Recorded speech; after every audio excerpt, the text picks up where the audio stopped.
Kiwis love a thirst. Like Finn, we're making waves. Generate. Switch online today.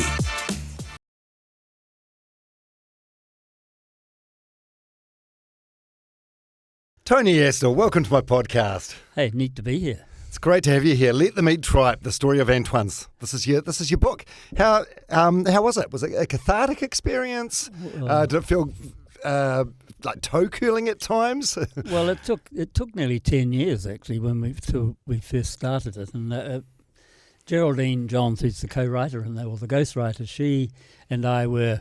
Well, she was a food critic, and apparently, so it says in the book that I banned her from the restaurant, but I can't quite remember doing that, but I probably did because I banned so many people. But she and I did, so going back 10 years, we did, I think, what do you call it, when little recording machines. We did about 36 hours of just chatting into a little cassette.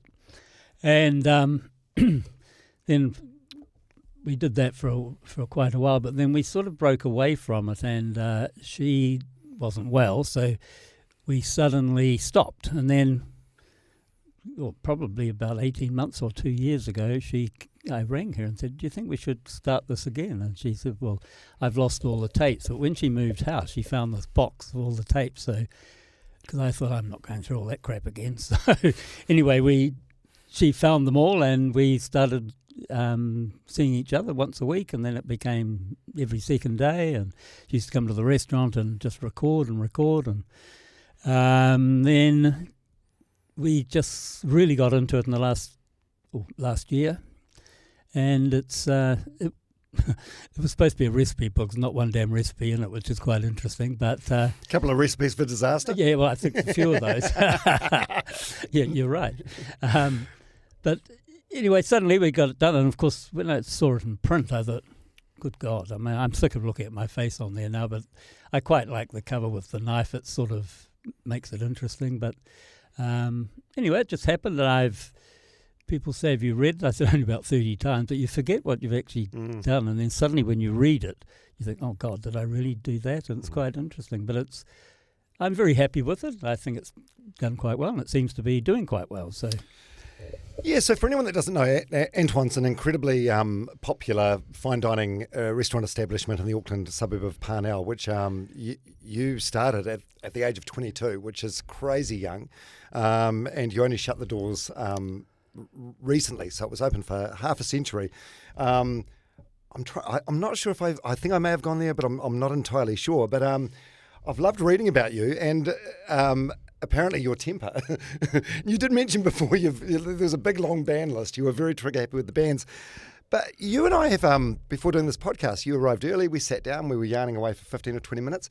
You didn't swear once. Have you mellowed with age? Well, yeah, it's not so dramatic anymore, but I think just in kitchens, it just happens that way. I mean, I used to say that Gordon Ramsay was a bit of a fairy, really, compared to me, because he didn't stab people like I did. But I mean, that was an accident, but I did stab somebody. but in that, you'd probably go to jail now if you treated your staff the way we did. But it was, I mean, when I was 15, I worked at La Normandy, and there was corporal punishment. If you did something wrong, you got a smack. But that came from school too, because it was corporal punishment at school. So it was just quite normal. But I think it's the tempers really come from when you're under huge pressure. You've got 50, 60 people out there wanting food. You're running around and you actually just scream out. You're attacking yourself more than you're attacking anyone else. But if someone else, unfortunately, does something wrong, they get it. And I used to swear quite a lot. It was actually, foul mouth. I mean, there was definitely... My father used to say that mouth of yours will get you into trouble one day. It probably has many times, but I quite enjoy getting into trouble. Well, yeah. Have you mellowed with age? Yeah, I think I have. Really. Yeah. I mean, I tolerate things now which I would never tolerate before. I mean, I had a short fuse, there was no doubt about that, but You just had high standards. Was that what it was? Yeah, and of course, I mean, if you speak to anyone that worked for me, anyone that worked for a long time with me, they would realise that, I just did not allow them to drop their guard once. They had to do things properly because people were paying a lot of money, And plus they were our customers that have been coming. I mean, over 50 years, you end up with customers that you end up with their grandchildren. So the standard had to stay there. And I mean, we were very high-end silver service. And Beth, my late wife, she was probably, although she was a kind person rather than, she didn't swear at anybody, but, you know, she had very long fingernails, and if you're doing something wrong, you'd get this little pinch behind the ear or just a little, you know, in the arm. You knew damn well you'd done something wrong. So, but our standards were very high, and I just couldn't let them slip.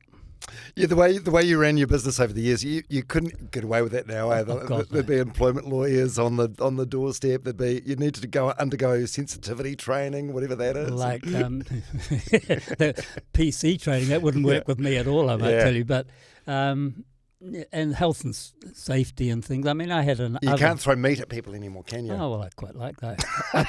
I probably still would. You know, a good hunk of meat flying through the restaurant never hurt. Simon Galt got that, I think.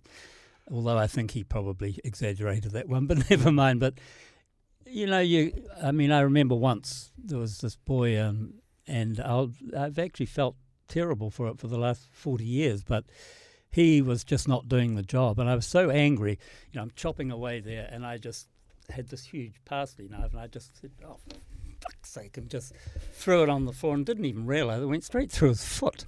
Now, he didn't say anything because he was too scared to say anything, but, you know, about an hour later, Beth said to me, he was suddenly sitting on an on a chili bin, and she said to me, "Is Stewart all right?" And I said, "Oh, he's just hopeless, you know."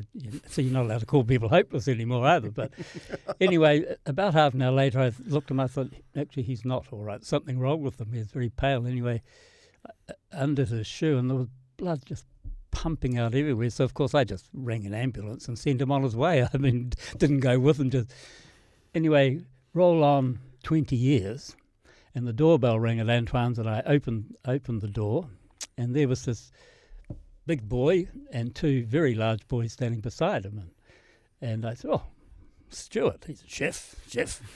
And I said, "Oh," and these two boys said, "Is that the guy that stabbed your dad?" Now, he had gone to England, and he got a job. He was running a huge catering company in Britain, so he did very well. And he said, he showed me the scar. It wasn't good. It looked a bit like, you know, Herman Munster's little. Anyway, but he became an amazing, a different type of chef, but huge. And he said, "Oh, that discipline taught me a lot." I thought, yeah, I hope it taught you never to do it to anybody else. You know? Yeah. Well, I suppose through his career, even if he lost his rag at staff, he could be like, "Look, it's not like I stabbed you in the foot. It was." Well, exactly. And he never snitched on you to his parents. He didn't even tell his parents. Unreal. Unbelievable. You know, like he was in hospital for the whole night. I actually almost forgot that he was there. But anyway, in the morning, I was, "Oh God, I better see how Stewart was." Anyway, I rang the hospital. They said, "Oh, we've just released him," and he came back to work the next day, and we never discussed. Well, we didn't really discuss it again. So, but he didn't tell his parents. I mean, that would have been a in-court day, I think. Yeah. What decade was that? Oh, that would have been in the 80s. Oh yeah, I feel like that would have been acceptable in the 80s. You know, everyone was doing all sorts of things in the 80s. Probably didn't feel the pain. Yeah. You talk about that in your book. There was an issue in Antoine's in the 80s with these little salt spoons you had. Oh, well, I've still got. I think I told a few lies there because I found a whole box of them. But we used to have little salt spoons on the table. They were silver ones, and they were very interesting. And we used to find them in the toilets. But people used every day we'd have to replace them. But anyway, in the end, as soon as they'd finished their main course, those salt spoons went. But it looks like a perfect little shovel for cocaine. It was perfect, unbelievable. Anyway, I mean, that was the 80s. I mean, I used to love finding the $100 notes. Well, Beth did when she was cleaning the men's toilets, because the girls used to take over the men's toilets because they had nice grouting in the men's toilets, and the ladies was too low. So the girls would take over and make the men go to the women's toilet. And in the morning, Beth would find these $100 notes just rolled up, just thrown on the floor. So, but let's roll on to the 90s and 20s. She said, "I don't know what's happened, but it's only $5 notes now in the toilets." So we went from Sir Ernest Rutherford down to Sir Ed. Exactly. Oh, Sir Ed, yeah, he was a client. Yes, he was. What a delightful man. Man, there is God. you're running the successful business for such a long time. There is so much to discuss here, and I'm fizzing to get into it. So thanks for being here today. There was a quote I saw, to this day, I still go out of my way to annoy people. How old are you now? What are you, 70? 74, nearly 75. Do you? You still stand by that? You still go out of your way to... Oh, yeah, I can't help myself. What I really love doing, because, it's the US elections very shortly, and I remember when Donald Trump became the president the first time, I had all these people down in the bay window, and they were all business people. And I was listening to the election, and of course he won. And so I started put all American music on, and when I was pumping around the restaurant, these people, they got up and left. They couldn't quite cope with it.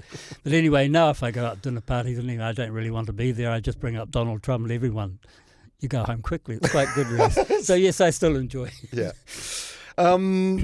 Yeah, that quote there, I still go out of my way to annoy people. Yeah, there's something in the book that I found quite amusing. So the 2 a.m. prank calls. Oh, they were so much fun. I mean, people don't realise in restaurants, like if you're a small restaurant, we only sat 50 people. So if you're a small restaurant and you've got a table of 10 or 8 that doesn't turn up, and then that's a lot of revenue gone, and you've got the staff to do it.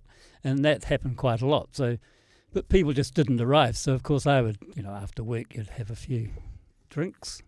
And then at 2 o'clock in the morning, you think, you get a bit cocky and you start ringing the people. So, Mr. So-and-so, Antoine's here, you're booking. Do you know what time it is? Yes, I do. I've still got all the staff sitting here. It would be quite nice if you would actually turn up. And they'd slam down, but I didn't stop there. I'd just ring them 3 or 4 times until... Anyway, we did that quite a lot. Yeah, because this is... it's not like today where you have your phone in flight mode when you go to sleep or whatever. This is landlines that rung very, very loudly. That's so petty, though, so passive-aggressive, and I love it. I'm here for it. I just couldn't help myself. But, that was just quite mild. I did all sorts of terrible things that I probably... am a little bit, I'm not ashamed of them. It was fun at the time. And, we worked so damn hard. The whole staff did. I used to start work at about 8 o'clock in the morning and go through till 4 and then go home and have a sleep and then go back at 5 and then work until 1 in the morning. And we did that 6 days a week. Or 5 days and then probably 10 hours on a Saturday. But, it is a business. And you've got staff. At one stage we probably had about 15 staff in a small restaurant like that. So the outgoings were quite high. So if you're full, you can't get anyone. Suddenly you can't. People didn't walk into Antoine's because you couldn't. You had to push the doorbell, and we looked at you before we let you in anyway. We didn't like you weren't getting in anyway, but but you could. So you could never do that. You're begging people to come in, but no one ever came and knocked on the door. They always had a booking. So. So when people just don't turn up, but some of these people, they didn't care about it. So, if you go out to a restaurant now, you should expect, if you make a booking, they should take your credit card number because, it's suddenly, that could be $600 or $700 that they're not getting. It's a lot of money to actually lose. It's the rent for a week. For a small business. Yeah. Absolutely. Yeah, so Antoine's, it was at 333 Parnell Road, and you were there for 48 years. And so every day it was open, you were there? Oh, yes. Well, only once I went away. I had to go to a funeral, and I went away and I let Megan Pollock, who's actually in the book, she came along and ran the restaurant for me tonight. Probably hate to think what happened there, but anyway, everything was given away. But if I wasn't there, we closed. We closed quite a lot actually, because in winter every June we closed for 4 or 5 weeks, and Beth and I would go to Europe. And then at Christmas time we closed because there's no business in Auckland. From Christmas Day we opened, and that was a monster day, and then we closed until probably the 13th or 14th of January. So we did close quite twice a year. Well, in a place like Parnell, everyone goes to their house up in Omaha or Pauanui. You throw a rock down the street, you won't even hit anybody. It's quite interesting, really. That's an incredible work ethic, though, eh? It's phenomenal, really. Like, why didn't you give yourself more time off? Was it like a control freak thing? Well, no, just your perfectionism. What was it? No, it was probably a bit of I didn't think anyone could do my job. That was the thing. There's no doubt about that. However, it was just my way of life. I mean, I didn't have any other hobbies. My whole life was the restaurant, and the minute I'd be away on holiday in this 2 weeks' time, Beth would say, "Are you all right?" I said, "No, I've got to get back to work. I can't stand this. What a waste of time walking around, going to all these places." But how many churches can you look at, for God's sake? But ABC, another bloody church. Yeah, exactly. So it just it was an obsession with me. I mean, I loved that place so much that it was my whole life. I was never home. My whole, and many times, Beth would wake me up in the morning under the table. I just thought it was easier to get a pile of tablecloths and go to sleep and get up early in the morning. So it was. Antoine's was my whole life, and it was also Beth. So that was us. And but we had amazing people working for us. Some worked for 10 years. Like quite a lot. And you're probably reading the book where I was always accused of never employing women. Well, that was a load of crap, because Beth was definitely a woman, and we had many girls running the front of house. So. But I quite like the idea of, we only employ men. I quite like that sort of stuff. Oh, yeah. Well, so, Beth, your wife, who you unfortunately lost a couple of years ago, it's actually an incredibly sad, like it's a wonderful book, but it's incredibly sad at the same time, because it's like you had these two huge loves of your life, one being the restaurant and one being your wife Beth, and you lost them. Well, you lost one of them, and then you gave up the other one at very, very similar times. So the backstory with Beth, if I've got this right, by the way, this incredible opening up a fine dining restaurant at 22, but you opened up a dairy in Christchurch at 17. Yeah, that was an interesting time. I quite enjoyed my dairy, but I'm glad I don't have one now. But why? That's an incredibly. What sort of capital did you have? How do you open a dairy at 17? Well, my grandfather lent us £800. So, and my brother John and I opened. We decided to call it Astle 7-Day Mini Mart. It was in North New Brighton, because that's where we were born and raised. And everyone knew us, so we thought, we'll open a dairy. So we opened the dairy. I'd just been sacked once again. I got sacked a few times from the coachman. Des Britton said, "I don't want you anymore," because I thought I owned the coachman too. I was only 16 or 17. I thought, nah, he can't cook, I can. I was always quite like that. But so anyway, I ended up going back there many times, but he did this one time. He sacked me. I thought, no, I'll stay in Christchurch. So we opened the dairy, and it was hugely successful, funnily enough. And we opened it at 6 a.m. and closed it at 2 a.m. So it was right down by the beach.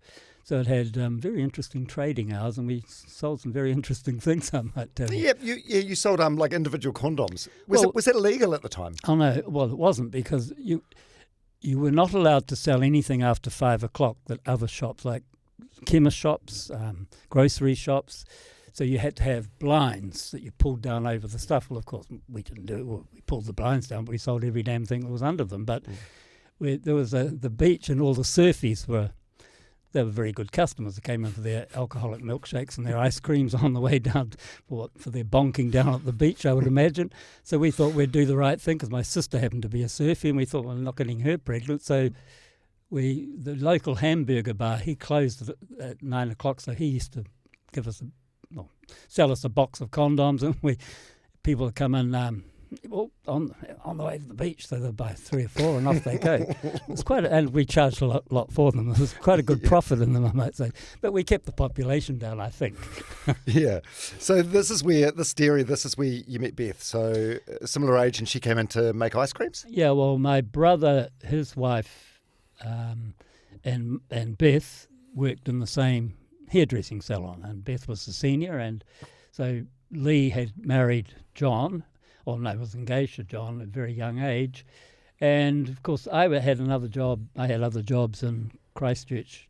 Like I'd run the shop from 6 o'clock until about 6 o'clock in the morning until about 5 o'clock at night, and then John would come home from he was a painter and paper hanger, and he would come home and he would take over the shop, he and Lee would. So, and then on the weekends, Beth decided she wanted to get on her bike from St Albans and bike over to New Brighton, and she and Lee would run the shop on Saturdays. So they were rolling ice creams and selling best bets or whatever we did, and raffles and anything that was illegal at the time we were selling. So because they don't prosecute 16-year-olds when they're dairy owners or 17. So anyway, that's how I met her, and then I went back. We sold the dairy after a couple of years, and I left before then. I went back to the coachman again, and then Beth came up to be with me, and she was working in a hairdressing salon in Wellington. Then we got married, and then went to England, and then came back and went to Auckland, and we had partners, and we opened the restaurant. And after about 18 months, a year or so after that, we took over the restaurant. Yeah. What are your recollections of your first meeting, Beth? Was she into you? Were you into her from day one? No. Was it a slow burn, or? I think I don't quite know what really happened there, because she would come, and then all of a sudden we suddenly realised what we were working together, and I thought, So of course there were. We happened to have bedrooms at the back of we lived my brother and I lived in the dairy, which much to my father and mother's horror, but it was quite an interesting little place in the back there. So that's how it just sort of fell into place, if you know what I mean. Yeah. There's a wonderful part at the beginning of the book. You dedicate it to Beth. This book is the story of two people who had a vision. One of them was Beth, who I was so blessed to find. I'm almost getting emotional reading this. She managed to turn a dream into a magnificent reality with just a little help from me. Beth sits on my shoulder every single day, guiding me, hopefully in the right direction. I love her. I miss her. I thank her with all my heart. Yeah, and you lost her on the 30th of March, 2021. Yeah, she got just incurable cancer, and it was just the worst thing that ever happened to me, really, because... And that's really what Simon Woolley came and said, you're closing this restaurant down, because Simon Woolley worked for me for many, many years. He owns Antipodes Water, and he and I went into business opening another restaurant down the road. And he and Megan Pollock are very, very close friends, because Megan's father lent me the money to buy Antoines, so from my partners. So they came along and said, you've got to get out, you've got to look after Beth. So we didn't tell anybody. We decided on the 18th of December, that would be the last day. Staff knew, but no one else did. And on that Wednesday or Thursday night, we shut the door, and by Sunday the whole place was empty. Simon had got the movers in, and the whole place had gone. So we didn't tell anyone we were closing. Of course, people said, they've gone broke, However, I didn't owe anybody one damn cent, but it was the end of our life, really. And so then luckily, because Beth passed in the May or the March of the following year, and so I was able to be with her for the whole time. So, and that was very important to me. I just can't imagine how tough that period was for you. Well, it was awful, and I don't quite know how. How you don't know how you're going to react, and I mean, it clicks in and you just do it, and it was, my mind was blank to everything. I just had to keep her as comfortable as possible and look after her. And it was really about a month after she passed that I suddenly realised I didn't have a restaurant anymore. I felt as though I was just on holiday. We closed the place for a wee while. And so then I forced myself to go back to the restaurant, and because I still had all the keys, because the restaurant was never used again it's only just open now as something else. And I then used to go in there every morning and just sit in the empty thing and sometimes cry. My whole life came back to me, and I thought, what am I going to do now? Suddenly you realise you're by yourself, because we didn't have children, but we're suddenly, you're all totally on your own. So. But I had so many good friends around me that really did pick me up and force me to do things. Otherwise, I don't know what I would have done, really. Just get into a depressed state, and I was very depressed. But I had these wonderful people that just gave me a kick in the bum, really, and made me get up and do stuff. And I haven't stopped since. I think that's the way of... It's how you cope. You just find new things to do. Like I've started a new company. I'm going to do food production from Antoine stuff. But I've got amazing customers who, some of these people were with me for, like the Pollock family. They were there right from the beginning in 1973. And to this day, I mean, the daughters of the Pollocks are just great friends, but they and their children became Antoine's customers. So, and these people are still around and they look after me very well. But every now and then someone say, "Oh, we haven't had Antoine's duck and orange for a while. We're having a dinner party." So I go and cook their dinner party for them.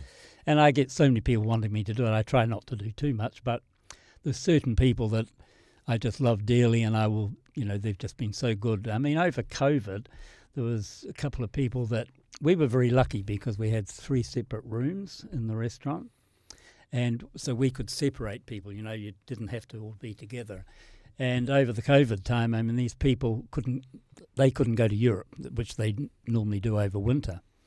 So they would come in and they would just give the waiters huge amounts of money just to keep them happy. And then they would, there were no bills. They'd just put money into the bank account just to keep Antoine's going, which is, it's very important. Not many restaurants can say they have customers like that. And we became their family and they became ours. And that's exactly what happened. So yeah, it's a tremendous amount of goodwill, isn't it? Yeah. Yeah. It just seems, do you think had it not been for Beth getting sick that the restaurant would still be going now? Or well, I think... what was the plan? You must...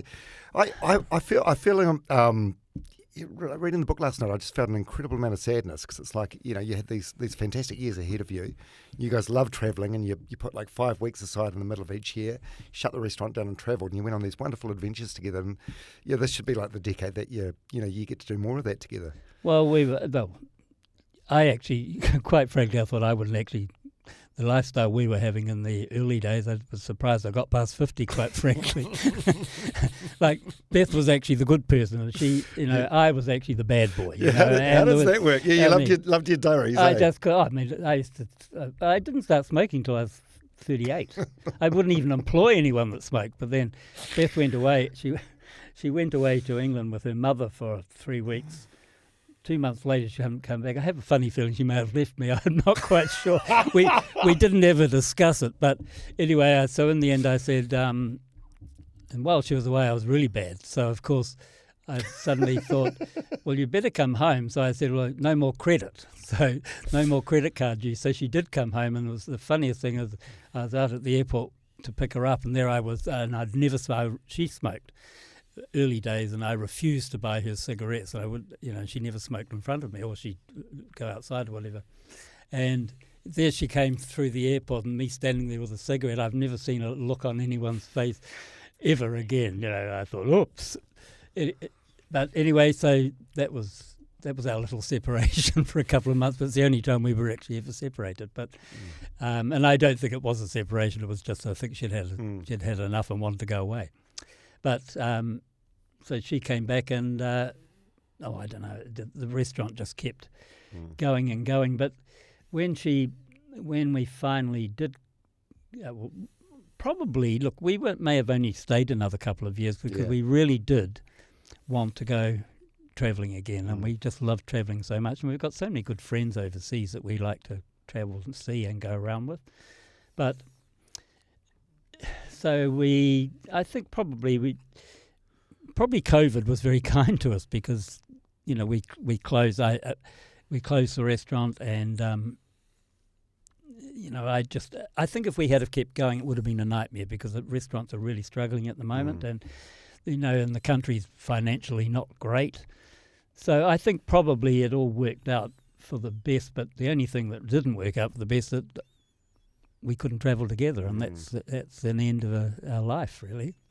Yeah, and that's the cost of great love, isn't it? Great loss. Yeah. What would she say your best and worst qualities were? What would she say? Yeah. Well, I don't know whether she should say it good qualities. No, I think possibly she would. I mean, I was quite a good husband. For the most part. And I did love her dearly. But I think what she loved about it, because Beth couldn't cook. I think she cooked me once. So I said, I'll bugger off. I'm not having that crap. So she loved me cooking for her. And, of course, if she wasn't working in the evening, of course, I would make sure I would cook for her every day. And so I think she liked that side of it. And but my worst things was I was never home.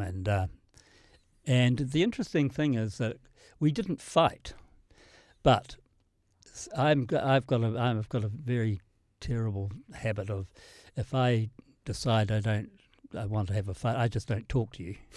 And which is mental cruelty, I might tell you, because I can go 2 weeks and not even say one word. Now it's a form of torture. That is a terrible thing, and that's a really bad thing that I'm very good at doing. I mean, I just think, I'm not going to argue, I'm just not going to talk to you. And then it would, sooner or later one had to give up. It was usually me that said, okay, I'll give up, all that sort of stuff. Because I think she probably did the same thing, but I didn't have if she really was angry with me, especially if I was doing a speech or something and I went off on a little tangent, I'd see her sitting there going, well, like, zip it. Or it's time. Or if she never called me Tony. She called me Chef the whole of my life. It was Chef, Chef, Chef. And I knew damn well I'd overstepped the line if suddenly she would say, Tony, I thought, whoops a daisy, something really gone wrong here. I mean, she just she was just so gentle that, mind you knew no one ever argued with Beth because she's usually always right anyway, and she would always pull people up on their English and all sorts of stuff, like, you can but you may not, all that sort of stuff. Like the staff, they all adored her because she treated them like she was their mother. But we always had very young staff anyway. A couple of times we had older ones that didn't work. So, and we had very young staff that just end up being our children, really, which is quite interesting. And to this day, I mean, I've so many of them ring me once a week just to see if I'm okay, or I ring them, or we get together. I mean, it's quite nice, really. Yeah. Now, are you okay? Yeah, I'm fine. Yeah. I mean, I don't. Yeah, I think I am. I sometimes. Because I've got my new apartment and moving out of that house after 42 years, and excuse me, I don't have dogs now. We always had dogs, and it was just a different life. And to move out of that house was very, very hard, and to move into an apartment. But Simon and Megan made sure everything. I walk into that door, it's like going into a hotel now, but if I walk into that door, everything is exactly how it was in that house. So you walk in, you feel like you're home. So. Yeah. So it seems like she was the sensible one in the relationship. Oh, you think? What did she make? I did this. This was not on my radar at all until I googled you, knowing you were coming in for this podcast. But there was a controversial Herald article in 2010, where I think it was where you said about you don't hire women or whatever. It was clearly a joke. Yeah. And you don't like fat people in the kitchen because they sweat everywhere or something. You talked about most of the chefs being on meth, which it's kind of factual. What did she make of that? Like little controversies like that? Oh, she said, can't you just stop all this? Why do you do it? I just can't help myself. I mean, every now and then I get bored, so I just have to. I mean, I think it was Michelle Hewitson that actually interviewed me on that one, and she played it up like there's no tomorrow, of course. I just happened to say, I don't employ women. Why would you employ women? I mean, that sort of thing. I mean, that's me. You're shit stirring. Yeah, I couldn't help myself. But of course, people take you, you said it, so you deserve everything you get back. But, I mean, fat people, well, our kitchen was so small. I mean, I put on weight now, but I used to be an anorexic, so it was quite, I just there was no room for people to be big. Every time we got a big person, you had to squeeze in or squeeze out. But, I mean, that was nothing to do with their weight. It was just that the kitchen didn't quite work. And some of the, so of course you say stupid things like that, but anyway, I just couldn't help myself. Did you get in trouble for that? Like anyone like boycotting the restaurant or no, just water off a duck's back? Well, most people say, that's him. Yeah, that's what he says. He says worse things about other people. So yeah.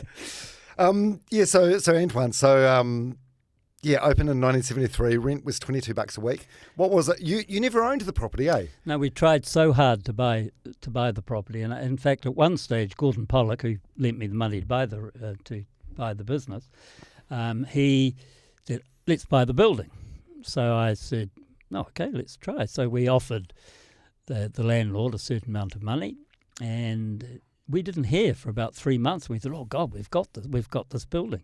Next thing, we get a letter from his lawyer saying, "If you can afford that that amount of money to buy the restaurant, you can afford an increase in rent. So I took it to arbitration and we bloody well lost. So in the end, there's no point in, and we could have moved and opened it, but Antoine's, that was me, and it was our home.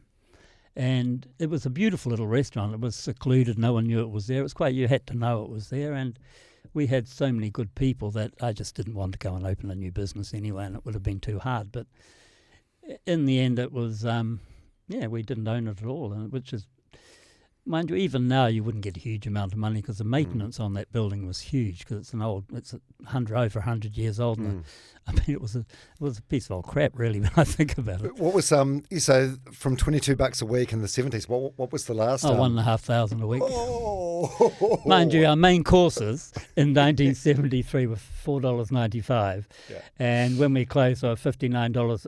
Plus GST. I just couldn't help myself with GST. So. Yeah, inflation works all the way around, doesn't it? Okay, let's talk about Antoine's. So there was a doorbell outside that you had to ring to get in. Some of the rules. So first of all, why the doorbell? Why was that? Was it a security thing? Was it just to manage who was going to enter the restaurant? Well, it was actually part of the silver service thing. Like if we've been to many 3-star Michelin restaurants in Europe, and of course you don't just walk in, you have to be let in. And I just thought there was nothing else in New Zealand like it. I mean, people, just walked in. Initially, we had a pad inside the door and people got in, but if that didn't work, you'd have people sitting out, because it was a foyer. And then we thought, why don't we just make the doorbell? And of course, that was the thing, and you had to wait outside. And then, of course, it was just quite intimidating opening the Nah. And what is you had like a dress code there, or you wouldn't let people in that were inappropriately dressed. What is inappropriate dress? Well, initially you wore a jacket and tie. Mind you, we weren't like the Intercontinental or the Northern Club or Auckland Club, where they have a jacket for you to put on. I mean, which is to me even stupid even now to actually go and have to put some crappy old jacket on. But, that was like me last time I went to the Christchurch Casino, actually. Oh, they had put on someone else's old jacket. Yeah, we never know what's in the sleeves. But it was suit and tie, but then we relaxed that because the waiters were dressed up. I mean, we had aprons on them. They had bow ties. Or in the end, we didn't like bow ties, but we had ties. They were all in a uniform, and it just didn't seem right for people to come. Well, jeans. People didn't wear jeans in those days unless they were youngish people. But I mean, older people didn't wear them. I mean, I wouldn't be allowed in my restaurant now looking like this. So I mean, well, I probably would, but shorts, jandals, no. Singlets, definitely not. I think the best thing, I'll tell you, it seems reasonable. The worst day was always Valentine's Day. You'd open the door and there were these young people, but the girl looked absolutely beautiful dressed up, and there's the boy in a piece of crap, and sometimes just a T-shirt. So Beth would say, sorry. You know what? They always had a shirt out in the car. It was quite interesting, so they'd go back. But, look, you can't have someone dressed up in a dinner suit and someone sitting next to them in jeans and T-shirt. It just didn't work. I mean, mind you, now I suppose people don't mind, do they? I mean, we go to a lot of 3-star Michelin in France and Germany and places. People still dress up to go to those. It's quite nice though. Okay, some of the other rules. Why no FPOS? Why were you anti-FPOS? Oh, that was just me. I couldn't help myself. Was it like that till the last day? Right. Till the last day, we still had the Zip Zap machine, and then in February of the year after, 2 months after we closed, end of checks, end of all that sort of stuff, you had to have FPOS machines, or you couldn't do business. But so for anyone that doesn't know what you're talking about, the Zip Zap machine, so you put the credit card in, there was like a transfer paper thing that went across. Yeah. And then you had that right up until 2021. Wait, was it a principal thing, or you didn't want to pay the Wind Cave money for the technology? I knew how to work it. And I still can't do computers. I mean, I love my phone. I do everything with one finger. I write restaurant reviews with one finger. Get in front of the computer, I can't cope with that. But it became... It seems so inconvenient. But it became a thing and of course then you'd post them away, and it took a few days to get it back, or even a week to get it back. So, but we also still had signing rights, like people signed for their dinner. That's how many regular customers we had, and that was a third of our customers. So we sent accounts to them. But anyone else, they'd come up and they'd just look at, especially younger, they'd go, "What is that thing?" But then Americans were the worst. They would come in and go, they'd get all that paper and they'd take it all back and rip it all up in case we were stealing their credit card. It was quite interesting. But also, I mean, government people used to come and say, "You've got to have this." And why do I? What law is it that makes me have to do that? I mean, I wrote cheques until the last week we closed. I mean, I still would like to write cheques. I don't understand this stuff, but... But it must be. What about people that wanted to, in the last couple of years, people that wanted to use their phones using Apple Pay? Oh, God, no. Oh, yeah. Oh, God, no, that didn't work. But I think the funniest one, which I really did do, and I was in trouble for it for quite a lot, was we were plus GST. And, of course, so every page I'd write GST exclusive. It was all printed because it's illegal. If you don't, you can't do it. So many people tried to go to the Commerce Commission and say these people are ripping us off. And even John Keats, he said, this GST, I said, it's not my tax, it's yours. It's not my fault. Why didn't you include GST in the prices? Oh, because it would look too high. Right. No one noticed it was put on afterwards. Right. And no Wi-Fi, There was no Wi-Fi in the restaurant? No, in the end we did. Oh, you did? You caved? Oh, well, I needed it for my phone. Mind you, we used to tell people. No, I think one night we had a group of young Asian people, and they were beautiful young people, and they're all sitting around, and they asked to see me because they said, "Do you have Wi-Fi? Wi-Fi?" I said, "No, we've got fillet steak, we've got chicken, we've got this, but sorry, no Wi-Fi." They got up and left, so they couldn't cope without, Mm-hmm. So who was on the band list? So Helen Clarke was on the band. She was banned? I mean, look, she used to before. Did she ever go there? Yeah, she was there quite a lot. I mean, why did you ban her? Oh, I just don't like the Labour Party much. So it wasn't her as a customer. She didn't do anything to annoy me, but I just didn't like the way she was running the country. But she was there quite a lot way before she was Prime Minister, because you must remember when we opened the restaurant, it was Norman Kirk.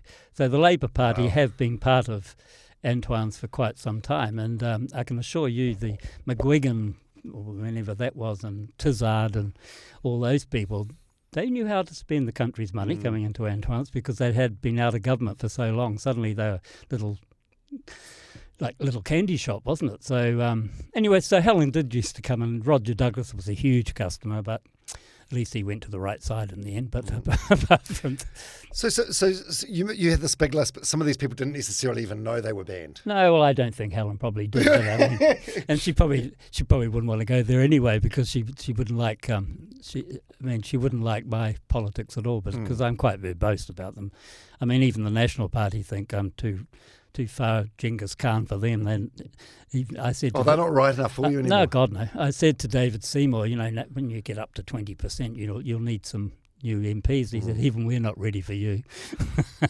So who? Kim Dotcom. He was banned. Was he just? Totally banned. Yeah, right. Oh, because he was a customer and he did. What did you have to do to get banned? Well, he came into Antoines. Anyway, he had sat on 2 seats or 3 seats, and that was fine. I didn't have a problem with that. However, the next time he came in, his wife, I think Mona at the time, I'm not quite sure what her name was, but she rang and said he doesn't like your seats. He wants to bring his own couch. I thought, he's not bringing his own couch in here. And I said, he just can't come in here. We're not letting him come. So, no, sorry, you're not coming. She said, this is a democracy. You have to let him. I said, it is a democracy, and I have my own rules, and he's not coming. Anyway, she rang the newspapers. I did not ring the newspapers, so of course it was a great story. So of course I said, well, he's just not coming here ever again. So that was it. So he was banned, but yeah, he definitely. And Kiss, I threw them out. Well, I didn't throw them out. They had to pay their bill, but they were banned. Oh, the band. Yeah, Gene Simmons. Yeah, and he's actually quite still around. I mean, and he's quite. They still do stadium shows and quite political too in America or wherever he is. But he came in, and of course one of the waiters dribbled some water on his apparently very expensive shoes. So he said, "Well, we're not paying the bill." So I thought, "Oh, yes, you are." So I came out, and in those days we wear red trousers and very expensive red shoes. I just couldn't help myself. Didn't like to look like a chef much. And I went out and he said, well, who are you? And I thought, I own the restaurant, and my shoes are just as expensive as yours, and so it's only water, it's not going to hurt you. And he said, well, we're going to go. And I said, no, you're not. So I said, the door's locked and you can't get out, and that's all there is to it. So I rang Lloyd Brown, who was the lawyer for, I think at one stage, Elton John and John Reid. They had smashed someone in the face, or John Reid had, and Lloyd Brown had actually stopped their show.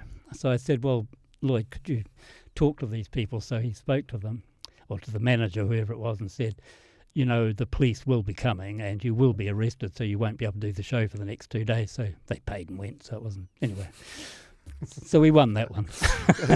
You love a stoush, don't you? Any other people of, well-known people that were banned? Or what sort of things did you have to do to get banned? There must have been All Blacks over the years that got in trouble in your... I quite like their trouble. Oh, yeah? No, they didn't get banned. I'm just trying to think who... People knew if they were banned. I mean, like someone one time, I won't mention this person's name because he's quite a nice man these days, but he used to sneak his own wine in and put it under the table. I mean, we're talking...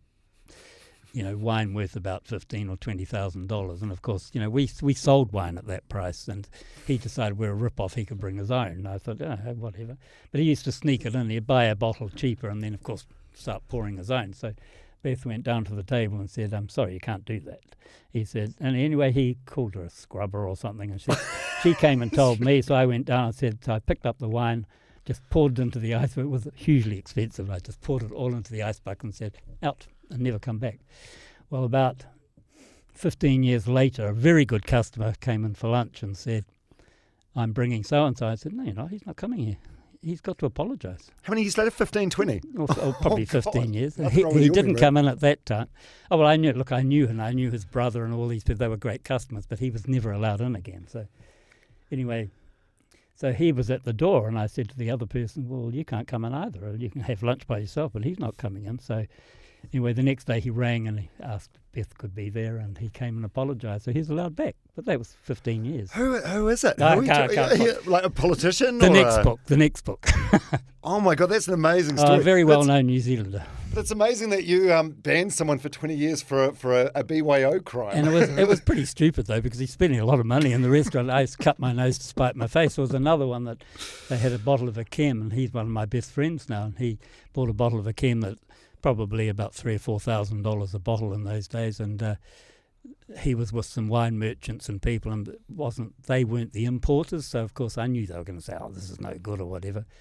So anyway, they drank half of it and then said, "Oh, this wine's, it's got no fruit, it's no good anymore." And I said, "Well, sorry, you've drunk half of it." So they said, "Well, I'll tell you what, we'll pay you the wholesale cost." I said, "No, you can't, you just got to go. I don't want you here anymore." They said, "We'll never come back." I said, "Oh, I don't care, it doesn't matter, we're always full, so it doesn't really matter." Well, they didn't come back. I thought, God, I've done something terrible here. But I took that bottle and went down to the Broadway diner and drank it with a hamburger, so we enjoyed it. But anyway, the person now is a very good friend of mine. He said, I said, "Well, why did you come back?" He said, "I just couldn't not come back. I mean, we missed your food, we missed it all." He said, "And you're still wrong." I said, "Yeah, but I won, didn't I? You came back." But that was 2 years later, and talking many, many thousands of dollars I missed out on. Yeah, so a $15,000 or $20,000 bottle of wine, does it like who's buying it? Is it like a showing off situation, or does it actually taste amazing? Does it taste any better? One of them was they had 12 bottles of Chateau Margaux for their wedding, and I'm not going to say who it is because I don't know whether it is in the book. Maybe it is. I can't remember, but they were having their wedding. They were an international people, and they 12, and we're talking. Oh, I don't know how much was about. Probably about $8,000. So it's $96,000. So it's for their wedding. So the people, overseas people paid, but the couple of New Zealanders, and I think that was a little bit pretentious, possibly. But you've tasted it. Does it taste nice? Yes, I used to save that sort of. Oh, it tastes great, but Does it taste that much better, though, than, say, a $50 bottle of Rockburn? Or Well, in your own mind it does. Of course it tastes better. But, like someone like Michael Brakovich, I mean, he's a master of wine and he's got the most amazing palate. He would know the difference between good, bad and otherwise, but the average person wouldn't. I mean, if you've suddenly won lotto and you see at Antoine's you can buy a $15,000 bottle of wine, you'd probably, this is good, but you would have no idea. A bottle of Old Tamara would probably be the same. Yeah. What was the, as someone that's been through everything and seen it all, what was the best decade in business, do you think? 80s. Really? Oh, unbelievable. Yeah, because I was a school kid in Palmerston North in the 80s, and my parents, like every other New Zealander at the time, got into the share market, so they had shares in Telecom, Chase, Briley's, just all the big companies, and then the stock market crash happened in 87. So, and that was, then it turned to, it was actually fine until 89, and then 90, poof. The interesting thing is I used to laugh at, well, I didn't because I lost a lot of money in the stock market, but our customers were all those people, like it was all paper money, and they were our customers. And we're talking the people that owned the businesses. But then all of a sudden, you came. In fact, Beth and I were staying at the Cipriani in Venice at the time, and just being pretentious as I was at the time, and so we're sitting there. And the waiter came down and said, you might like to read the English newspaper, and world stock crash. And I said, God, we've got to go home. We've got to go home. They said, why? That won't affect us. Well, I thought, really? How many shares have we just lost? Unbelievable. Anyway, so it was fine for 89, 80, 88, 89. Then 1990, we used to look out the window in the early days. You saw more Rolls Royces and Ferraris and Porsches. And then suddenly in 1990, they were all little Toyotas, and also, suddenly they'd all lost their money. And Antoine's went from a huge turnover down to about $8,000 a week, which is I think that was when I finally learned how to run a business, because we had probably about 12 staff, and we had to go right down to about 4. And that's, and we survived, but we were treading water the whole time. But it was a huge let down, because up until then, I mean, you've never seen, the good stories I love is, you used to get people in and they'd see what the other people were drinking and say, we'll have something better than them. I mean, can you imagine, we just went mad on that sort of stuff, what's he drinking over there? And he's having so-and-so, can we have something better? Of course, we just happen to have plenty of that here. That's amazing, isn't it? So, yeah, because you went through so much stuff. So there was that, the global financial crisis, the COVID time, but yeah, the 80s was the... 80s was the... I had actually also opened another restaurant in the 90s, and that was down in the city with other partners, and it was turning over. Suddenly things started coming right again, and Antoine's was up and running again, but I couldn't be in two places. It was the worst thing I've ever done, was go and open that restaurant, because... it was turning over so much money, but there were so many staff, and the owners weren't there, and you can imagine, people run rife. And we went into liquidation in that restaurant. But I did pay all the bills, but it probably took me 5 years to pay my share of it. But our suppliers were all Antoine's, and that little restaurant up in Parnell paid for all of that over 5 years, but they gave us time to do it. So, that's why Antoine's was it was just a phenomenal little business, but it's a one-off. It will never happen again. No. It won't happen again. So in the most hedonistic years of the 80s, did you turn a blind eye to cocaine use and things like that? Oh, yeah, I definitely didn't do that. It was there. I mean, it was happening in the restaurant all the time, because I didn't care. They just drank more and ate more. It didn't really worry me that much. And they left their $100 notes in the toilet. However, it's very easy to... I can see how people really got into that, and that's one thing I did not do. I mean, obviously, things happen, but I did not get into it, because I would have been into it like there was no tomorrow if I had started. So. Oh, you just got an addictive personality? Oh, yeah, can't help it.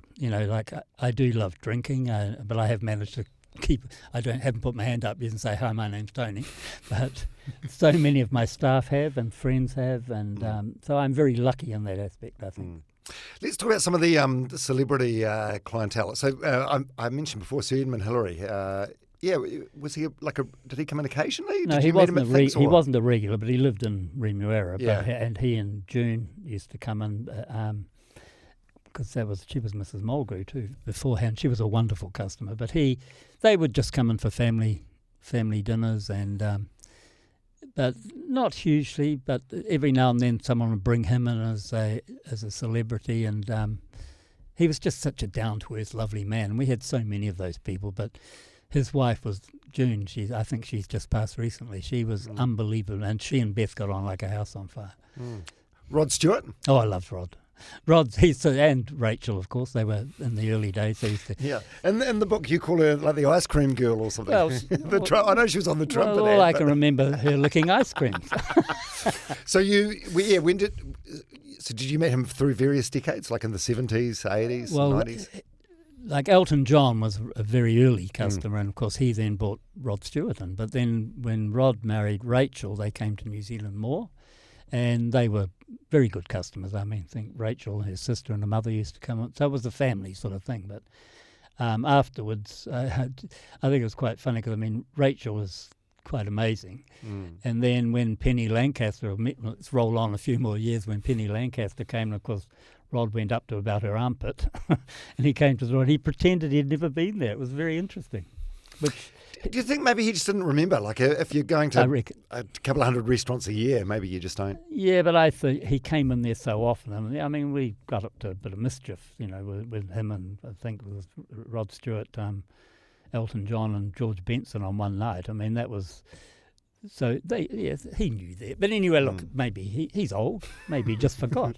A bit of dementia, maybe. Yeah, that's right. There's one night where you ended up doing an all-nighter with those guys. So it was you, George Benson, Rod and Elton. And then, of course...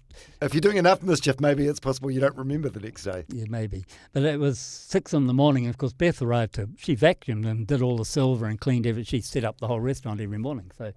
She arrived and she thought, finally I'm going to catch him. He's not coming home, but he's up to some mischief. And of course she walked out there and there's us four sitting out in the courtyard. She just turned around and went home.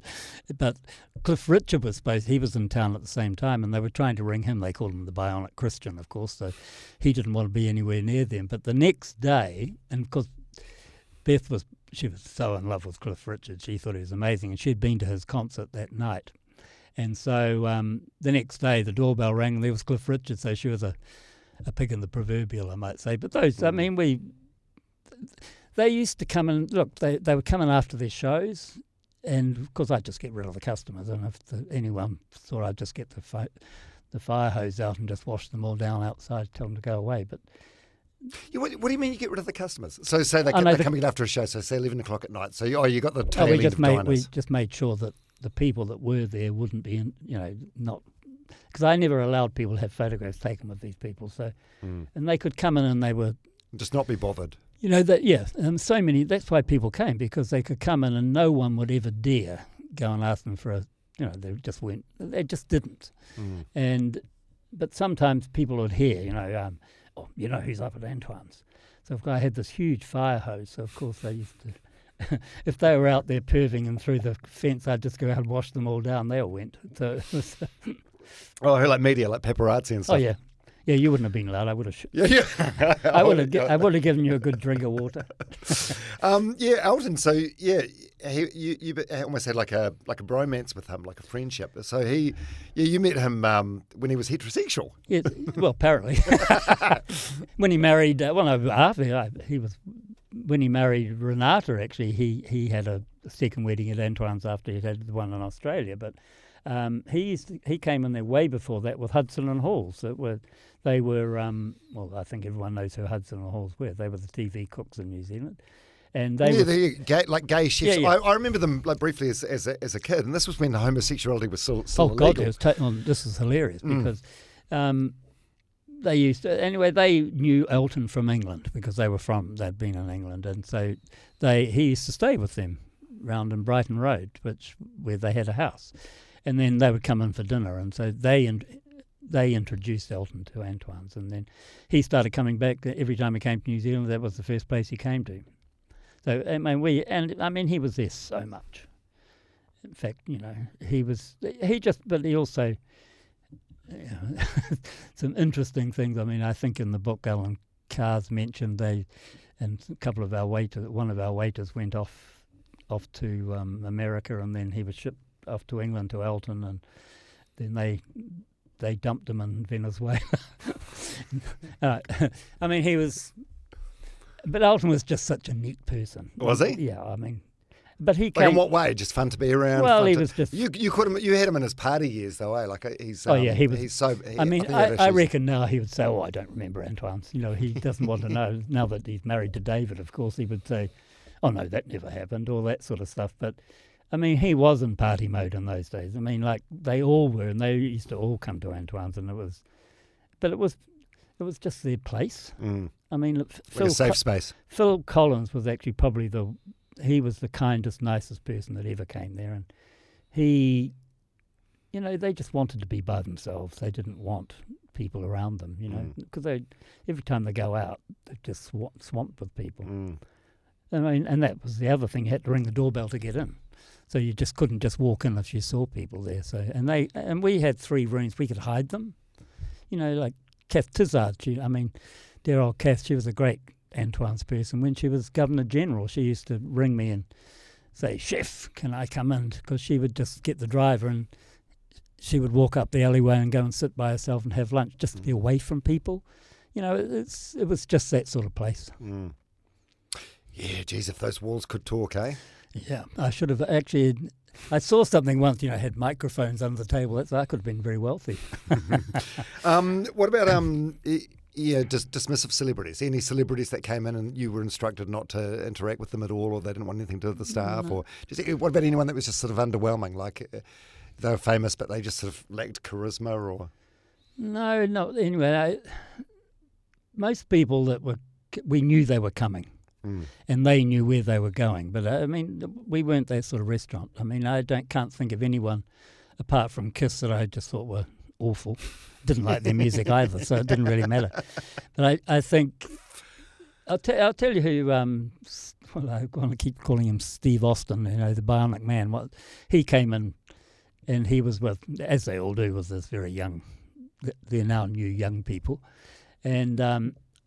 he came and he sat there, and I was the only one that knew who he was. And I thought, I can't really say it. So I went and said hi, and he goes, "How do you know that?" I said, "I think I'm the age that watched The Bionic Man."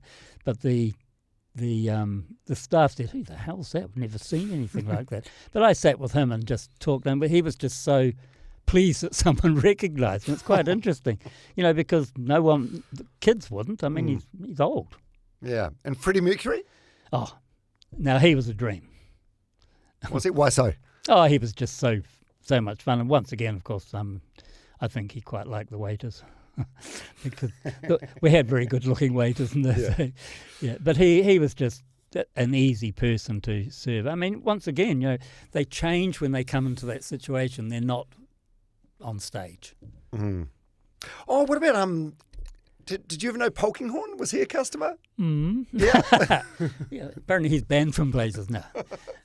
If the meth use was as it's reported, he wouldn't have had much of an appetite, I wouldn't imagine. No, I don't think he was doing anything like that. I mean, he was a casual customer. Yeah, he wasn't. But it'd be quite interesting. I don't know. I have to think whether I'd ban him. He's been exonerated. It's sort of, mind you, he's still got a case coming up. Yeah. And some politicians. David Longy, he used to. No, David Longy, you know, people say, you know, I don't like Labour or don't like anything like that. But David Longy was, in the early days, was a very, very good customer. And then he was actually a great guy, but he used to eat a lot, as you can imagine. Then suddenly he didn't. So. Oh, because he got the gastric sleeve thing, yeah. And he never came. Well, yes, he used to come on with his wife, and then I think he had a new wife, didn't he? I mean, yes, I think he then married someone else. Yeah, speechwriter. Someone Pope. Naomi. Yeah. Naomi was his wife. Oh, the first and then one, yeah. Somebody Margaret Pope. Anyway, but he then did not come as a customer. I mean, but in the early days, he was there quite a lot. Mm. And Muldoon, was he a customer? Oh, yeah, dear old Peggy. I loved him. Yeah. I by the way, I love mentioning these names because it just highlights, I think, just how long you were in business. Yeah. It's incredible. Well, Muldoon was, in fact, Beth and I got on very well with he and Thea, or Dame Thea. And we used to travel down to Gisborne in the plains to actually launch the blue boats with the people. So, but he was a huge customer. But he was a customer in Wellington when I was in there at the Coachman. He was a big Orsini's customer at the time, and that's when he was playing games with all sorts of people. But then he came to Antoine's, and I used to have, the little piggy money box. I used to have it sitting up on a mirror, and I could not believe people would throw things at him because he wasn't the most popular Prime Minister, I might say. However, he felt comfortable at Antoine's too.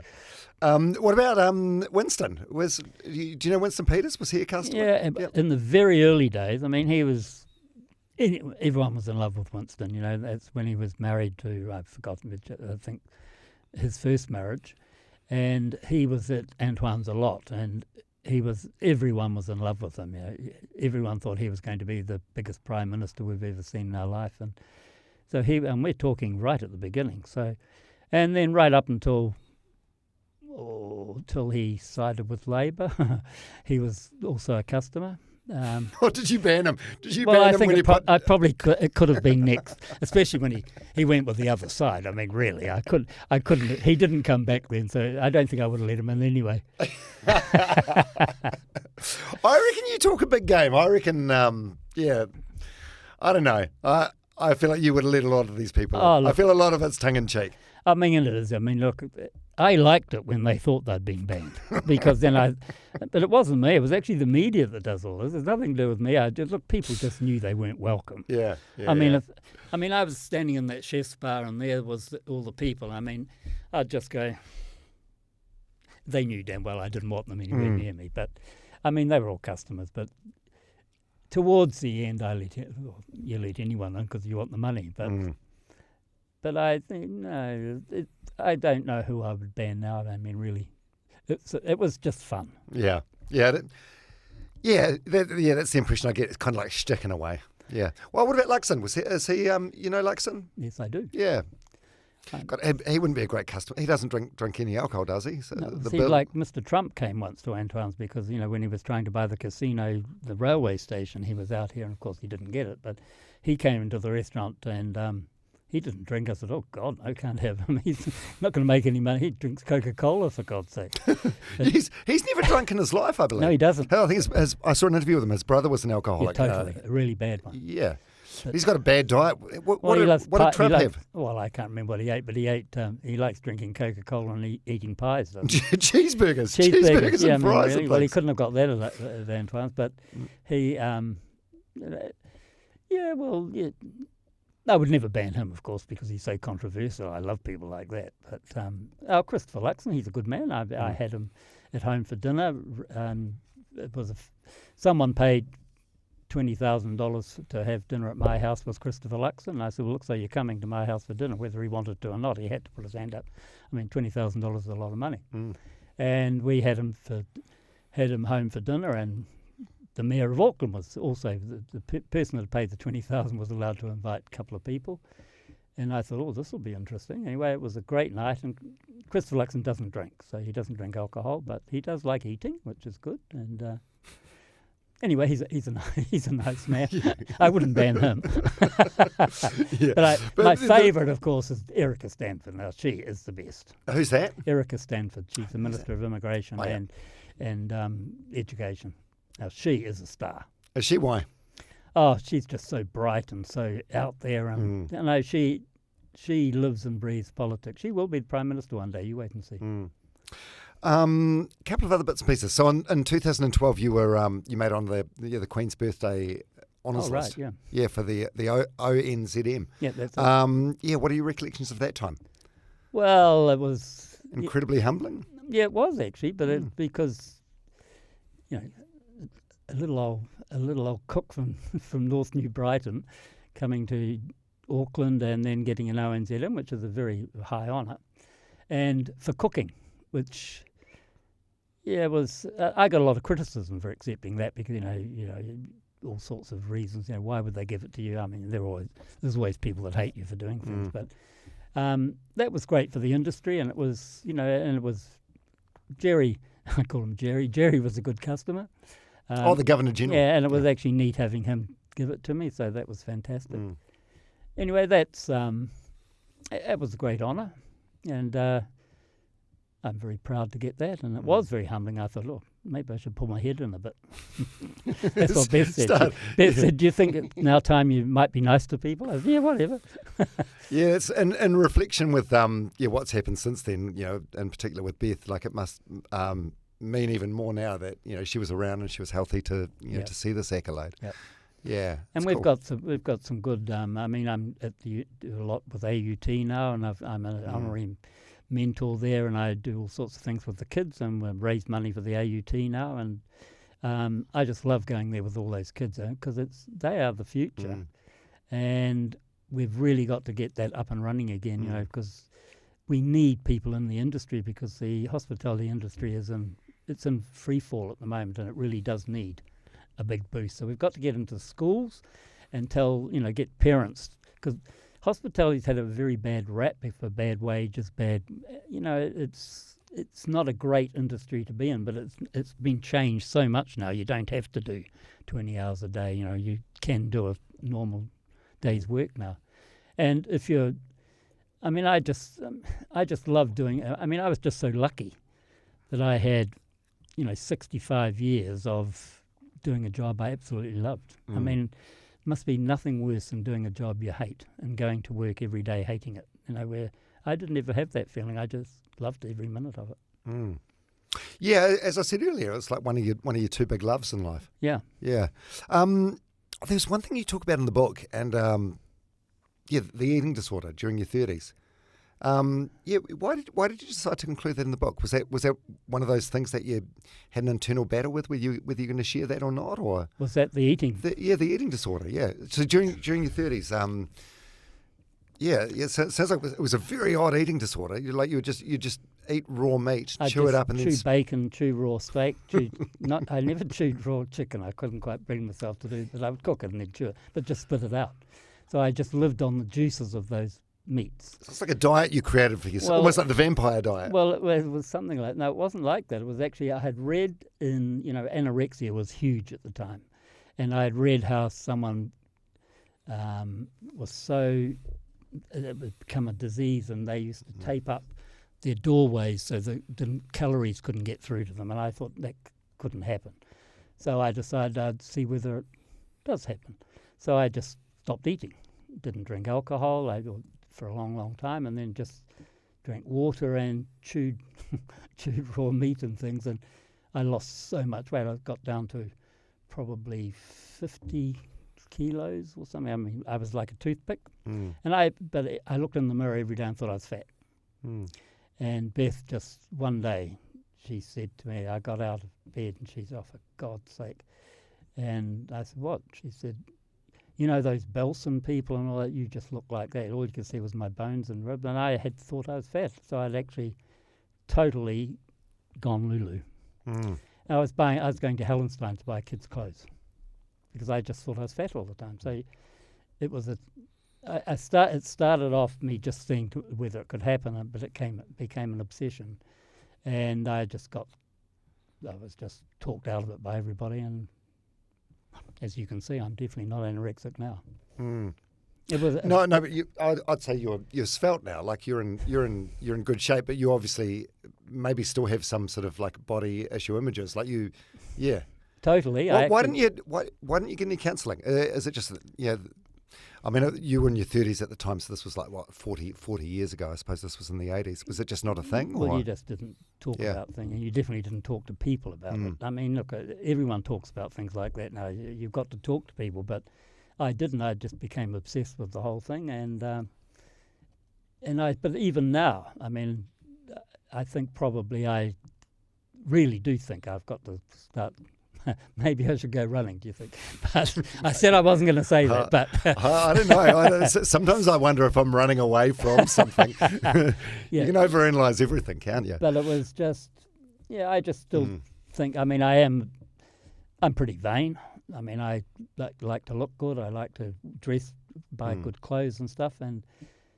But I think it's quite good when you get to geriatric old age, isn't it? Isn't it quite good to sort of still take an interest in yourself? 100%. I think it's a good thing to take pride in your appearance. But why, yeah, so there wasn't like an intervention or anything? Yeah, because you mentioned like Beth even, you made some remark one day about you looking like you're from one of the World War II concentration camps. Yeah. So was there no sort of intervention from family or friends or staff? I don't have family up here. It was only Beth and me. But customers started asking Beth. And so Beth actually talked me out of it. She just said, you've got to stop this. And anyway, it took a long time. But then I started eating and was being sick because you weren't used to eating. But then I can assure you I do eat lots now. Was that a tough decision for you to include that in the book, or? Yeah, I didn't want to, but I thought, well, it was part of me, so yeah, I didn't really want to put that in there. But Geraldine, actually, she's done a very good job. She's actually written it how I talk, and that's a good ghostwriter. Yeah, and I've known her for so many years. She's a communist compared to me, I might tell you, and she will even admit that.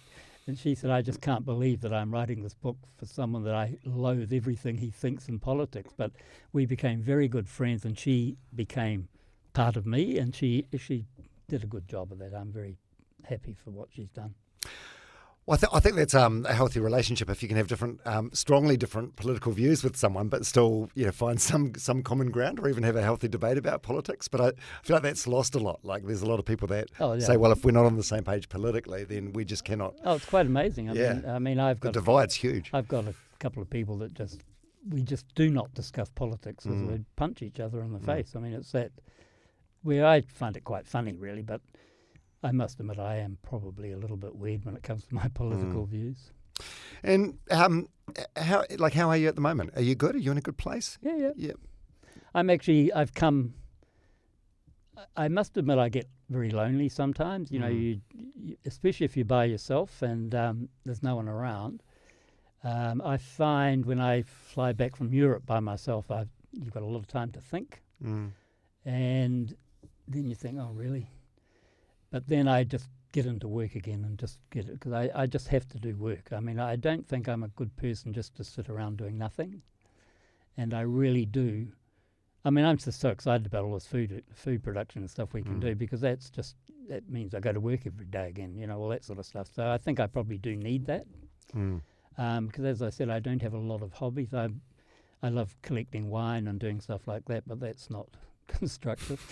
You end up drinking it. I think you're doing all the right things, like keeping yourself busy. I think that's key, isn't it? And also having things to look forward to. But yeah, I know you don't want or care for anyone's pity or sympathy, but I felt sad for you reading the book, especially so you shut the restaurant and then you go to the Middle East and it's your first trip without Beth. So you've got this these two huge lifelong loves, and you and Beth had these remarkable travel adventures together. You went on the Concorde, you went on the Orient Express, you went on QE2, and suddenly here you are in this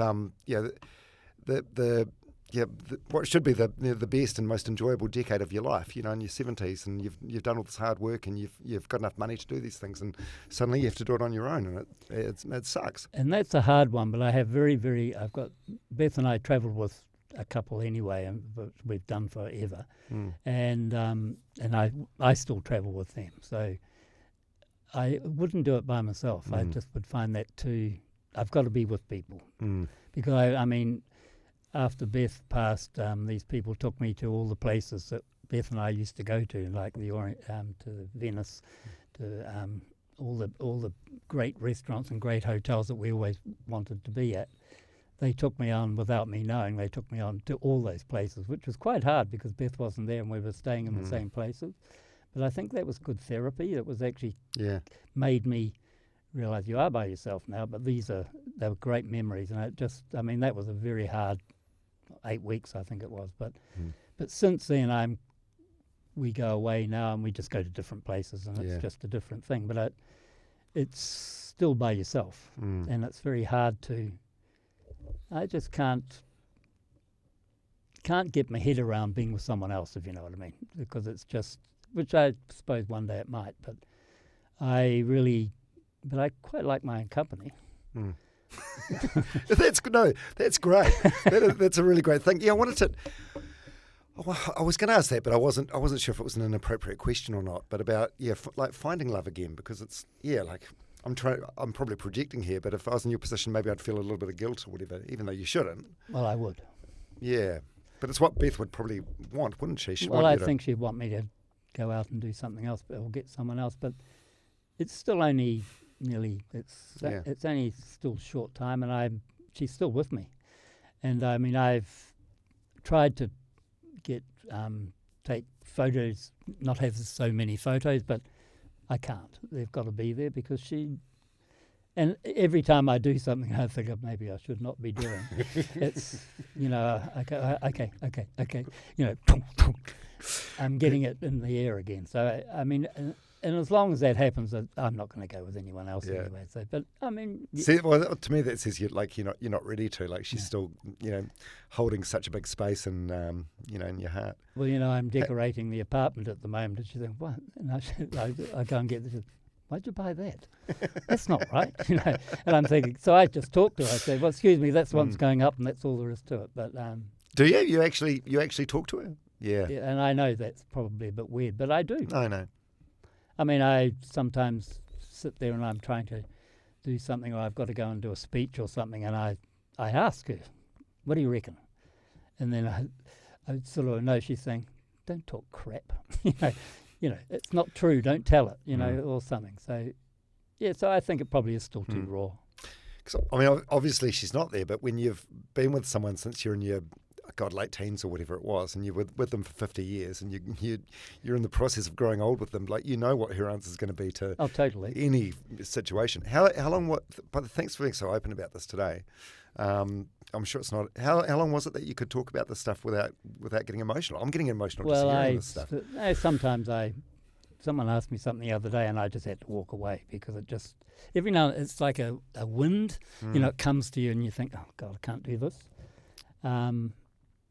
But I think the good thing with her being there is saying, get on with it. That's what she used to. Just get on with it. Like she'd see me practicing a speech in front of a mirror, and she'd say, oh, for God's sake, stop looking at yourself. That sort of thing. Just do it. You can do it. So that's all that positivity is very good for me. So her sitting on your shoulder, as you mentioned in the beginning of the book, that's in some way what's keeping you from just being in this moping state and just carrying on. Yep. It's literally what she would want. Well, it's making me get out of bed in the morning and also go and look. I mean, with this new company, I'm getting quite excited about it because suddenly people are coming to you and say, would you endorse this, or would you? And that gives me something to get my teeth into. And but the food production thing, I really want to get that going and that'll be sort of like a Paul Newman type thing. I'll go to charity afterwards and all that sort of stuff. So it's, it just gives me something to do, and I think that's what I have to do. You've got to give back. Yeah. So you've done well out of the business. You've done all right. Yeah. Oh, don't want for anything. No, I'm very, very lucky. How we, it's. Oh, you say luck. It's a lot of hard work though. Yeah, but it did pay off. I didn't. I mean, I can't help myself spending, but Beth was actually the tuck away one. So thank you, Beth, for that. Be like me winning lotto and blowing the whole damn lot. But I've been fortunate that it's worked out very, very well for me. Yeah. Are you proud of yourself? Yeah, sometimes I think you shouldn't be, but it's a Kiwi thing, eh? So it's quite interesting sitting here talking to you because I'm 51 now, so I'm like a generation behind you, but I still grew up in that generation where mental unwellness wasn't a thing, and you couldn't, as a guy, you couldn't show any sort of emotion, you couldn't talk about these things. But you're from like the generation before me, which was even worse. It was terrible. Yeah. And I actually, you're right, because I sort of think, you can't blow your own trumpet. That's exactly what comes into your mind, So you were lucky. That's why you're doing all right. But you can't say to yourself, well, I can't say to myself, well, you actually deserve that. Because I think, no, you probably deserve a smack around the lug for being such a prick for the last 25 years. But I'm quite easy to dismiss that one, I might tell you. Yeah. And any regrets, apart from stabbing that kid in the foot? That comes back to haunt me sometimes because, dear Stewart, I mean, it was just just one of those things. But I'm really pleased that he really did well for himself. And every now and then I think probably did him a favour, really. It shocked him into going and doing something, which it's a very cruel way of making someone do something. But regrets, See, I wanted to be a school teacher in the very early days, and then I thought, no, I don't regret not being that. I just think got at 15 through Graham Care, I got, out of a situation where boys did not cook into one of the best jobs you could ever have in the world, and it was, like chefing was a sexy thing to do in the end, but in the beginning, you didn't talk about it, or your family didn't talk about it, because boys just didn't do that sort of thing. And there's a whole generation of people coming up now that I don't understand, other people don't understand, but you've got to include them. It's what life's about. And so I hope we've actually all learnt something from our parents or our grandparents, because they were in a different world. There were wars, there were all sorts of things, and there was nothing to do but have children. Yeah, yeah. Because that's just something we haven't even touched upon. But you and your dad didn't speak for many years because he didn't approve of you being a chef. I suppose because it was considered more like a female thing, being in the kitchen. Yeah, well, in those days, there had in Christchurch there was United Services, and I've forgotten what the other hotel was. And when I decided I might like to cook, I went along to see them. And they would have been 14 at the time, and so my mother took me and we had dinner at this hotel and had these sausages and dreadful stuff, whatever it was, and they told me there'll be a 7-year apprenticeship, and I thought, I can cook better sausages, and I'm only 14. Why would I want to wait 7 years? And 7 years later, I owned my own restaurant. So it was one of those things. So, but it was a bloke thing. Like my father was he was a great cricketer. He was a fantastic father. Look, I'm not knocking him for that at all, but he just didn't understand what I wanted to do, and his friends would have, they were just as bad. They were just blokes that didn't like. So I just left home. So at 15, I look at 15-year-olds now and think, God, I was up in Wellington working when I was that age. And these kids, they're like children still. So I suppose I was a child, Yeah, and it's worth pointing out, like, you're in a different island, and North Island to South Island back then, it was like you may as well have been in a different country. Yeah. There were no phones. You couldn't just message home to get them to transfer some money, or they had to send a telegram. Well, that's what we sort of talked about before, like you setting up that dairy when you were 17, setting up this business in Parnell, which became your lifelong passion at the age of 22. It's incredible. What about legacy? What do you hope your legacy will be as in the New Zealand culinary scene? Well, I would like to think, there's a lot of people think I'm this old-fashioned old fart, but this grumpy old bastard. Yeah, grumpy old bastard. I don't know what. I think someone called me. Actually, I was at the AUT, and a girl came into a meeting, and I looked at her and I thought, I would never employ you in my whole life. And she called me a misogynist, and I thought, I probably am. Really, I said, what does that mean? Anyway, and I said, I wouldn't employ you in a million years looking like that. So, of course, everyone around the table was going, oh, God, you can't say that. You can't say that. And I thought, no, I wouldn't. And I still wouldn't. But I just think kids, I'm going to be part of the, even when I'm gone, I'll be part of the AUT, and I've got culinary people that will all come from industry that will manage the funds that go in there, and it's got to be for kids, and it's got to be for the cooking side of things. So I'd just quite like to think that in 50 years' time, because they opened a theatre under Beth's and my name at the AUT, and I'd just like in 50 years' time to think that it's still going, because you've got to know the basics before you can be clever, and that's what we really do, our teaching, and that's why I just love the AUT, because there's some very good tutors there, and they just want these kids to do well, and it's, some amazing young kids. When I did the food production there, I don't think they'd ever met anyone like me, because they'd say, oh, chef, it's time for a break. So, you're not having a break? Excuse me, you don't have breaks? You're going to go for the whole 8 hours. Oh, no, we've got to. No, you're not having one. If you want to, just go and don't come back.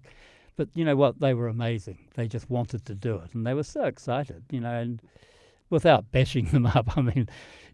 I try and say to people, when you're in a restaurant situation, you can't suddenly say, oh, I've done 4 hours, I've got to go and have a break. You're in the middle of cooking. You don't just, oh, hold on, customers, I'll be back in 20 minutes after I've had my fag or my coffee. I mean, it just doesn't work that way. Yeah. But I would just like the kids to look and see what I have done, and that it's possible for anybody to do it. And it is. There's no doubt about that. I love that. That's a great answer. This has been way less sweary than what I was anticipating. Oh, well, I have got a foul mouth if you push that button. Is it just after you've had like a couple of rosés, or? No, it's after I've had my 7 shots of coffee instead of just the 3. Okay, yeah. One light one to finish with. We'll finish with the old classic dinner party one. If you could invite, say, 5 people to a dinner party, alive or dead, who would they be? Well, there'd definitely be Elton John, Phil Collins, John Key, probably Christopher Luxon. He still has to prove himself a little bit, but I think he's on the right track. Erica Stanford, definitely. And then, how many is that? Oh, you have as many as you anyway, want. We can make the table bigger. I might bring Kiss over just for kicks. Just so you can put some water on Gene Simmons' shoes again. But I'll tell you, there's someone that, which I haven't mentioned actually, is Cilla Black. All those years ago, she used to live when she was in New Zealand, she used to live at the White Heron Lodge around the corner. And I used to cook for her she'd either come in and cook. She was the most amazing, down-to-earth person.